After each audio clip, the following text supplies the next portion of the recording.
ওমানে ৩ জন বাংলাদেশি প্রবাসীকে গ্রেপ্তার করেছে। তাদের অপরাধ হলো তারা বিভিন্ন জায়গা থেকে নারীদেরকে এনে পাচার করে পরবর্তীতে তাদের দিয়ে দেহ ব্যবসা করাতো ওমানে।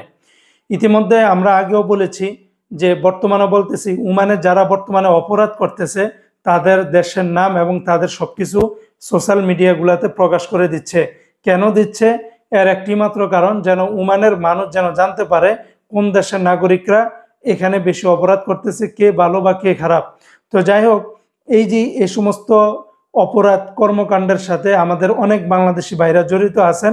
আপনারা যদি একবার ধরা খান এই সমস্ত কাজে, আপনাদের মানব পাচার আইনে আপনাদের বড় ধরনের মামলা, জেল, জরিমানা পর্যন্ত হবে।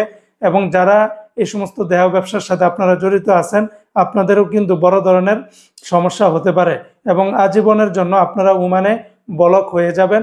একবার দেশ থেকে গেলে আর কখনোই ফিরে আসতে পারবেন না।